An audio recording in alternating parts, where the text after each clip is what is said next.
Hi friends, first of all ரொம்ப நன்றி. நம்ம சேனலை சப்போர்ட் பண்ணுற ஒவ்வொரு நண்பர்களுக்கும் நாளை மார்க்கெட்டுக்கான ஒரு சின்ன வியூவை பார்த்துடலாம். ஸோ ஃபஸ்ட்டு மார்க்கெட் இன்றைக்கி எப்படி இருந்தது அண்டு நேற்று நம்ம லாஸ்ட்டாக வீடியோவில் பேசினது என்ன அப்படின்னா, ஸோ அந்த 23,300 மார்க்கெட் எப்படியா இருந்தாலும் டச் பண்ணிட்டு தான் ஒன்று கீழே போகணும் இல்லை மேலே போகணும்னு சொன்னேன். பட் நேற்று ட்ரம்ப் பேசின பேச்சுக்கு மார்னிங்கில் நம்ம market SGX Nifty nearly 400 point negative போச்சு. அந்த 400ல் 200 பாயிண்ட்டு நம்ம ஸ்பாட் வந்து இறங்கியிருந்தாலும் பரவாயில்ல அப்படின்ற மாதிரி இருந்தது. பட் நம்ம மார்க்கெட் இறங்கினது என்னமோ 70-80 பாயிண்ட்டு தான். ஓகேங்களா? ஸோ ஒரு பாயிண்ட் ஆஃப் டைமில் ரொம்ப ஃப்ளாட்டாக ஒரு -10 பாயிண்ட் அப்படின்ற மாதிரி ரொம்ப நேரம் இருந்தது. லைக் மார்க்கெட்டை 23,300 டச் பண்ணும்போது. ஓகேங்களா? ஸோ இதை பார்க்கும்போது நேற்று ஈவினிங்கே இந்த எஃப்ஐஏயோடைய இண்டெக்ஸ் ஃபியூச்சர்ஸை பார்க்கும்போது க்ரீனில் இருக்குது. அவன் ஏன் க்ரீனில் இருந்தானே தெரில. ஓகேங்களா? ஸோ கண்டிப்பாக அந்த பொசிஷனை காப்பாற்றுறதுக்காக தான் என்ன கேப் டவுன் ஆனாலுமே அவன் வந்து இல்லை, கேப் டவுன் வந்து கவர் பண்ணணும்னு சொல்லிட்டு மார்க்கெட்டை வந்து கவர் பண்ணது அப்படின்றத நான் பார்த்தேன்.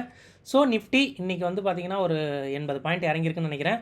ஸோ பேங்க் நிஃப்டி அவன்லாம் பாசிட்டிவாக வந்துட்டான். 0.5% வந்து பார்த்திங்கன்னா பாசிட்டிவ். இந்த ஒரு மார்க்கெட் கண்டிஷனில் குளோபல் மார்க்கெட்டில் இந்த மாதிரி வீக்காக இருக்கும்போது, இன்ஃபேக்ட் சொல்லப்போனால் இந்த நியூஸ் வந்து குறிப்பாக யாருன்னா முக்கியமான 4 கண்ட்ரிக்கு, அதில் ஒன்று நம்ம. ஆனால் சின்ஸ் நம்மளும் வந்து பார்த்திங்கன்னா இங்கே நல்லா பர்ஃபார்ம் பண்ணிகிட்டு இருக்கோம் அப்படின்றது தான். 110 ஸ்டாக்கு ஈஓடியில் லாங் இருந்திருக்குது. ஒரு 18 ஸ்டாக் வந்து ஷார்ட் இருந்திருக்குது, ஷார்ட் கவரிங் இருந்தது. மொத்தம் 128 ஸ்டாக்கு. ஒரு 90 ஸ்டாக் வந்து பார்த்திங்கன்னா ஒரு நெகட்டிவ் சைடில் இருந்திருக்கிறதா பார்க்குறோம். ஸோ இதுதான் நான் சொன்னேன் நண்பா. ஸோ நேற்றே நான் சொன்ன மார்க்கெட் எப்படியா இருந்தாலும் வந்து பார்த்திங்கன்னா இந்த 23,300 வந்து டச் பண்ணுவான். ஏன் அப்படின்னா ஒன்றும் இல்லை, எல்லா ஸ்ட்ரைக்லையுமே நியர்லி ஒரு கோடி ஓப்பன் இன்ட்ரெஸ்ட் அவன் கேரி ஃபார்வர்ட் பண்ணுறான் அப்படின்னா அது வந்து சும்மா விஷயம் கிடையாது. ஸோ கேப் டவுன் மார்க்கெட் ஆனதுமே அப்படியே எடுத்துகிட்டு வந்தது தான் மார்க்கெட்டை. ஸோ அங்கேயே வச்சு மார்க்கெட்டை வந்து முடிச்சிட்டான். இன்ஃபேக்ட் சொன்னால் இந்த பிபி டைனமிக்கோடைய அந்த ரெசிஸ்டன்ஸ்லேயே வச்சு முடிச்சிட்டான். தெரிஞ்சு போச்சு ஒரு பாயிண்ட் ஆஃப் டைமில் அந்த 22,250 நினைக்கிறேன். ஸோ 23,250, ஸோ 23,200 இதெல்லாம் வந்து பார்த்திங்கன்னா 5 கோடி 6 கோடி ஒரு பாயிண்ட் ஆஃப் டைமில் ரெண்டுத்தையும் ஆட் பண்ணோன்னா 10 கோடி ஓப்பன் இன்ட்ரெஸ்ட் இருந்தது. அதே மாதிரி கால் சைட்லேயும் ஒரு 7-8 கோடி இருந்தது. ஸோ நியர்லி வந்து பார்த்திங்கன்னா அவ்வளோ ஓஐ வந்து நம்மளால் பார்க்க முடிஞ்சுதுன்னு சொல்லலாங்க. ஸோ அப்போ தான் வந்து பார்த்திங்கன்னா என்ன நம்ம சொன்னதெல்லாம் நடக்குது அப்படின்ற மாதிரி இருந்தது. அது ஒன்றும் கிடையாது, அவங்க பொசிஷனை வந்து பார்த்திங்கன்னா காப்பாற்ற ட்ரை பண்ணாங்க, வேறு எதுவும் கிடையாது. ஓகேங்களா? இதை புரிஞ்சிக்காம ஓகேங்களா? ஸோ காலையிலே கேப் டவுன் ஆச்சு. ஸோ நான் வந்து ஒரு பொசிஷனை வந்து பார்த்திங்கன்னா எட்ஜ் இல்லாமல் வச்சுருந்தேன். அதுக்கு போய் எட்ஜெல்லாம் வாங்கினேன். அது கடைசியில் பார்த்திங்கன்னா அப்போவே ஒரு அரை மணி நேரத்துலேயே அது வந்து பார்த்திங்கன்னா ஒரு டிஜிட் கோடி இருந்துருச்சு. ஓகேங்களா? ஸோ ஏன் நம்ம மார்க்கெட் வந்து கீழே வரலை அப்படின்றது வந்து பார்த்திங்கன்னா இன்னுமே எனக்கு புரியாமல் தான் இருக்குது. ஓகேங்களா? ஸோ அது ஒன்று. நாளைக்கு இறங்கும் அப்படின்ற மாதிரி தான் தெரியுது. இந்த இந்த இந்த ஒரு மார்க்கெட்டை நம்ம ரெசிலெண்ட்டாக இன்றைக்கி பண்ணது, நாளைக்கு மேபி நம்ம மார்க்கெட் விழலாம். நாளைக்கு மேபி வந்து பார்த்திங்கன்னா ஒரு 300 பாயிண்ட் ரேஞ்ச் வந்து நிஃப்டி வந்து இருக்கும் அப்படின்றது. சென்செக்ஸ்க்கு வந்து பார்த்திங்கன்னா ஒரு 900 பாயிண்ட் ரேஞ்ச் இருக்கும் அப்படின்றது நினைக்கிறேன். அண்ட் ஒரே ஒரு விஷயம் நண்பா, ரொம்ப நன்றி. ஸோ நம்ம சேனலுக்கு வந்து பார்த்திங்கன்னா இந்த மாதிரி ஸ்பெஷல் மெம்பர்ஸாக ஜாயின் பண்ணி சப்போர்ட் பண்ணுறதுக்கு. ஏன்னா இது எனக்கு பெருசாக தெரியாது. ஓகேங்களா? ஸோ எத்தனை பேர் ஜாயின் பண்ணியிருக்காங்கன்ட்டு இன்றைக்கி நான் ஜஸ்ட்டு பார்க்கும்போது தெரிஞ்சுது. ஸோ இவ்வளோ நண்பர்கள் நமக்கு வந்து பார்த்திங்கன்னா சப்போர்ட் பண்ணுறீங்க. ஸோ இது வந்து என்ன அப்படின்னா நம்ம வீடியோவை ரெகுலராக பார்க்குறவங்க அப்படின்றது தான் நான் நினைக்கிறேன். ஓகேங்களா? ரொம்ப நன்றி. உங்களுக்கு எந்த ஒரு டவுட்ஸ் இருந்தாலும் தாராளமாக நீங்கள் கேளுங்க. டிஸ்கிரிப்ஷனில் நம்பரும் இருக்குது. நம்ம தாராளமாக வந்து டவுட்ஸையும் நம்ம கிளியர் பண்ணலாம். ஒன்றும் ப்ராப்ளம் இல்லை. இது நாட் ஓன்லி இந்த மாதிரி மெம்பர்ஸ்க்கு மட்டும் இல்லை, எல்லாருக்குமே சேர்த்து தான். ஓகேங்களா? அண்ட் சென்செக்ஸோடைய ஸ்ட்ராடல் ப்ரீமியம் பார்த்துடலாம். ஸோ ஏன்னா பிகாஸ் இது நெக்ஸ்ட் ஒரு 3 டேஸ்க்கு சென்செக்ஸை தான் பார்ப்போம் maximum. So start of the day வந்து பார்த்திங்கன்னா ஒரு 971 இருந்தது. ஸோ நல்லாவே கரைஞ்சிருச்சு. ஸோ மார்க்கெட் இன்றைக்கி ஒரே இடம் தான் நிற்க போகிறான்னு தெரியும். ஸோ அந்த செல் பண்ணது என்ன அப்படின்னா நான் 882 ரூபாய்க்கு செல் பண்ண நினைக்கிறேன். பட் அது வந்து ஒரு 60-70 பாயிண்ட் இறங்கிட்டு அகெயின் வந்து ஏறும் போதே நான் வந்து வெளியே வந்துட்டேன். ஸோ இந்த ஸ்ட்ராடல் வந்து பார்த்திங்கன்னா நல்லாவே இறங்கிட்டு அகெயின் வந்து பார்த்திங்கன்னா இது இந்த ஸ்லோப் வந்து பார்த்திங்கன்னா ஜஸ்ட் சின்னதாக இருக்கிற மாதிரி தெரியும். பட் சின்னது கிடையாது. ஏன்னா ஒரு 70 பாயிண்ட்ஸ் வந்து பார்த்திங்கன்னா ஏறி இருக்குது. நான் நியர்லி 900க்கு மறுபடியும் அகைன் வந்து முடிஞ்சிருக்கு அப்படின்னா நாளைக்கு மேபி ஏதோ ஒரு வால்டிலிட்டி மார்க்கெட்டில் எதிர்பார்க்குறாங்க அப்படின்றது இந்த ஸ்ட்ராடல் ப்ரீமியம் தெரியுது. அண்ட் ஆப்ஷன் செயினில் பார்க்கும்போது 76,300 வந்து பார்த்திங்கன்னா ஒரு நியர்லி ஒரு அர்த்த மணி வச்சுருக்கு. ஸோ 2 சைடு பார்க்கும்போது 900 பாயிண்ட் கலெக்ட் பண்ணியிருக்கு ஸ்ட்ராடல் ப்ரீமியம். ஸோ மார்க்கெட் மேபி வந்து பார்த்திங்கன்னா ஒரு 500-600 பாயிண்ட் கீழே போனால் கூட பெருசாக வந்து பயப்படாது அப்படின்ற மாதிரி தான் எனக்கு தெரியுது. மேலே வந்து பார்த்திங்கன்னா ஓப்பன் கிரவுண்டு தான். ஏதாவது ரெசிலெண்ட் மார்க்கெட் ஆகணும் அப்படின்னா ஈஸியாக வந்து ஆகிடும். ஏன்னா ஓப்பன் இன்ட்ரெஸ்ட்டும் பெரிய அளவு இல்லை. பட் வந்து பார்த்திங்கன்னா இங்கே புட்டு மட்டும் 76,000 எழுதியிருக்காங்க. தெரியல, அது மேபி வந்து ஒரு சப்போர்ட்டாக இருக்குமா அப்படின்ட்டு. பட் நம்ம பார்க்கலாம். பட் மார்க்கெட் கொஞ்சம் வந்து ஸ்லைட்டாக டவுன் ஆக வாய்ப்பு அப்படின்ற மாதிரி தான் தெரியுது. அண்ட் எஸ்ஜிஎக்ஸ் நிஃப்டி இது வரைக்கும் வந்து பார்த்திங்கன்னா ஒரு நெகட்டிவாக தான் இருந்துகிட்டு இருக்குது. ஒரு 20-30 பாயிண்ட் நெகட்டிவாக தான் இருந்துகிட்டு இருக்குது.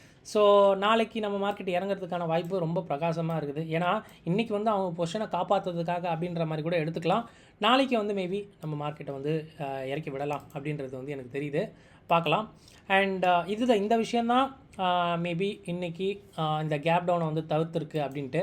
நேற்று எதுக்கு அவங்க வந்து பார்த்திங்கன்னா ஒரு 650 கோடிக்கு வந்து வாங்கியிருக்காங்க அப்படின்னு தெரியல. ஓகேங்களா, டெஸ்பைட் அங்கே வந்து பார்த்திங்கன்னா டியூரிங் த டேலே யூஎஸ் ஃபியூச்சர்ஸ் வந்து நெகட்டிவில் இருந்தது. ஸோ பட் ஆனால் வந்து பார்த்திங்கன்னா நம்ம மார்க்கெட் வந்து கொஞ்சம் மார்க்கெட் நல்லாவும் ரெசிலெண்ட்டாக இருந்தது. கூடவே வந்து பார்த்திங்கன்னா இண்டெக்ஸ் ஃபியூச்சர்ஸ் ஹெவியாக இருக்கவே ஸோ தெரிஞ்சு போச்சு மார்க்கெட் வந்து பார்த்திங்கன்னா இந்த மாதிரி பிளேயர்ஸ் வந்து ஸ்டக்காக இருக்காங்க அப்படின்ட்டு. ஸோ கேப் அப் ஆனதை அப்படியே ஏற்றி ஒரு மாதிரி மார்க்கெட்டை வந்து முடிச்சிட்டாங்க. ஸோ நண்பர் கூட கமெண்ட்ஸில் கேட்டார் காலையில், என்ன ப்ரோ 400 பாயிண்ட் நெகட்டிவில் இருக்குது, நீங்கள் சொன்ன மாதிரி 23,300 வருமா அப்படின்ட்டு.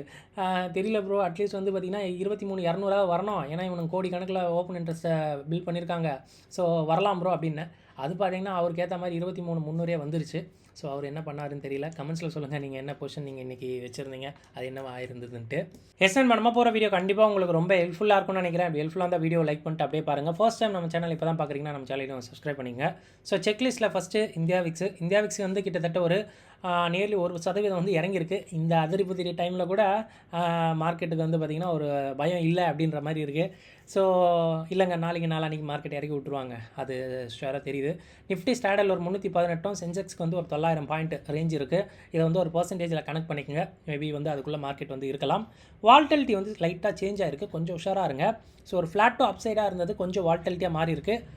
புட் சைடில் கொஞ்சம் எக்ஸ்டெண்ட் ஆகிருக்கு வால்டலிட்டி, விச் மீன்ஸ் வந்து பார்த்திங்கன்னா மேலே கீழே கூட ஈஸியாக மார்க்கெட் போகலாம் அப்படின்றது தான். ஓகேங்களா, ஸோ ரொம்ப அப்படின்ற மாதிரி இல்லை. பட் ஆனால் கொஞ்சம் வந்து நேற்று இருந்ததை விட ஸ்கியூ வந்து கொஞ்சம் வைடராக மாறி இருக்குது, விச் மீன்ஸ் கொஞ்சம் வால்டலிட்டியாக இருக்கும் அப்படின்றது.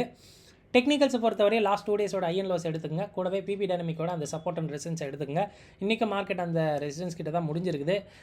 பார்க்கலாம். ஸோ ஒரு சில விஷயம் நம்ம பார்க்கும்போது வந்து பார்த்திங்கன்னா இங்கிட்டு போகிற மாதிரி இருக்கும், இல்லை இங்கிட்டு போகிற மாதிரி இருக்கும். பட் அது கன்க்ளூடாக வந்து மொத்தமாக சேர்த்து பார்க்கும்போது ஒரு பிக்சர் கிடைக்கும். பட் பார்க்கலாம், மார்க்கெட்டில் அந்த மாதிரிலாம் நம்ம ஈஸியாக கணிச்சிட முடியாது. அதுதான் மார்க்கெட்டு ஆக்சுவலாக. ஸோ டேட்டா ஃபார் ஆப்ஷன் ட்ரேடர்ஸ்க்கு நிஃப்டி ஒரு 0.3% இறங்கியிருக்கு. ஓப்பன் இன்ட்ரெஸ்ட் ஏறி இருக்குது. இந்த ஃபியூச்சர்ஸஸ் ஸ்பாட் ப்ரீமியமும் இறங்கியிருக்கு. ஸோ இதில் கண்டிப்பாக ஷார்ட் இருக்கும் அப்படின்றது தான். பேங்க் நிஃப்டி மார்க்கெட் 0.5% ஏறி இருக்குது. ஓப்பன் இன்ட்ரெஸ்ட் ஸ்லைட்டாக ஏறி இருக்குது. பட் இந்த ஃபியூச்சர்ஸ் ஸ்பாட் இறங்கியிருக்கு. மேபி லாங் அன்வைண்டிங் இருக்கலாம், இல்லைனா மேலே போய் கூட ஷார்ட் இருந்திருக்கலாம். பட் இது ஆஸ் பர் கான்செப்ட் படி பார்த்தோம் அப்படின்னா இது வந்து லாங் அப்படின்ற மாதிரி தான்.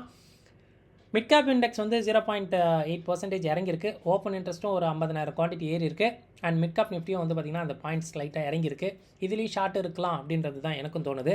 பட் பிசிஆர் பொறுத்த மட்டுக்கு நிஃப்டியை இக்னோர் பண்ணிடுங்க. ஏன்னா இன்றைக்கி எக்ஸ்பைரின்றதுனால புட்டை கண்டமேனிக்கு அடித்து வச்சுருக்காங்க, இந்த விட்டுருங்க. பட் பேங்க் நிஃப்டின்னு பார்க்கும்போது இம்ப்ரூவ் ஆகிருக்கு. மிட் கேப் நிஃப்டி வந்து ஸ்லைட்டாக இறங்கியிருக்கு. ஸோ பிசிஆர் வந்து ஓகே அப்படின்ற மாதிரி தான் இருக்குது. நியர்லி 1 கிட்ட ஒரு 2 இண்டெக்ஸ் இருந்தாலே ஓகேங்க. ஸோ பெரிய அளவு பயம் இருக்க வேணாம் அப்படின்றது தான். So global futures US futures இப்போ இறங்கியிருக்கு. 1000 பாயிண்ட் டவ் வந்து இறங்கியிருக்கு. ஒரு மாதிரி பிளட் பாத்தாக தான் இருந்துகிட்ருக்கு அக்ராஸ் குளோபல் மார்க்கெட்டு.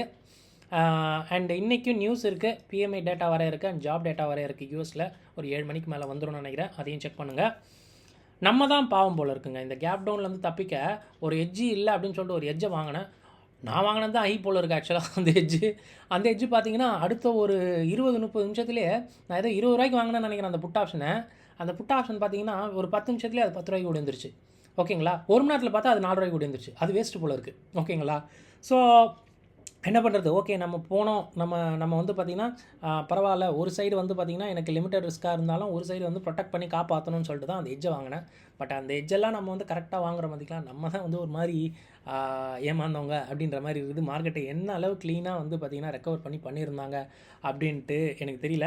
ஸோ கண்டிப்பாக ஒரு ரீட்டெயிலராக இருந்தால் நான் பண்ண மாதிரி தான் நீங்களும் திங்க் பண்ணியிருப்பீங்க அப்படின்னு நினைக்கிறேன். ஸோ ஏன்னா உல்ட்டாவாக திங்க் பண்ணியிருக்க மாட்டாங்க. ஓகேங்களா, ஸோ ஒரு பவர் ஒரு பணம் அப்படி இருக்குது அப்படின்னா தான் அந்த மாதிரிலாம் இன்றைக்கி வந்து பார்த்திங்கன்னா மார்க்கெட் ஆப்போசிட்டாக திருப்பிட்டு போக முடியும் அப்படின்றது நினைக்கிறேன். அதனால தான் எஸ்ஜிஎக்ஸ் நிஃப்டி -400 இருந்தது -10 ஒரு கிட்டத்தட்ட 390 பாயிண்ட் வந்து பார்த்திங்கன்னா காணாமல் போயிடுச்சு. அதை அப்படியே ரெக்கவர் பண்ணிட்டாங்க. ஓகேங்களா, ஸோ அந்தளவு மார்க்கெட்டோடைய ரெசிலியன்ட் இன்றைக்கி இருந்தது. ஸோ டோட்டலாக சம்மரி பார்க்கும்போது ஃபியூச்சர் வந்து பார்த்திங்கன்னா ஸ்லைட்டாக கொஞ்சம் டவுன் பண்ணோம் அப்படின்ற மாதிரி இருக்குது. ஸ்கியூவும் சேஞ்ச் ஆகிடுச்சு, கொஞ்சம் உஷாராக இருங்க. அண்ட் பிசிஆரை பார்க்கும்போது கொஞ்சம் நல்லா இருக்க மாதிரி இருக்குங்க. ஸோ நியூஸ் பேஸ்ட் மார்க்கெட் தான். ஏதாவது அப்டேட்ஸ் யூஎஸ்லேருந்து வருது, அது மூலமாக மார்க்கெட் ரெக்கவர் ஆகுதுன்னா நம்ம மார்க்கெட்டை ரெக்கவர் ஆகலாம். இல்லை அப்படின்னா கொஞ்சம் வால்டிலிட்டியாக மார்க்கெட் இருக்க வாய்ப்பு. நாளைக்கு இந்தியா விக்ஸும் ஏறலாம்னு நினைக்கிறேன். கண்டிப்பாக ஏறும். மார்க்கெட்டும் கொஞ்சம் டவுன் ஆகும், வால்டிலிட்டியாகவும் இருக்கும் அப்படின்றது தான் தோணுது. ஸோ செக் பண்ணுங்கள். இது எல்லாமே ஆல்ரெடி மார்க்கெட்டில் அவைலபிளாக இருக்க டேட்டா தான். நீங்கள் உங்கள் ஓன் அனாலிசிஸ்க்கு அப்புறம் உங்கள் ட்ரேட் எடுங்க. இந்த வீடியோ பார்த்ததுக்கு ரொம்ப நன்றி. தேங்க்யூ. ஜெய் ஹிந்த்.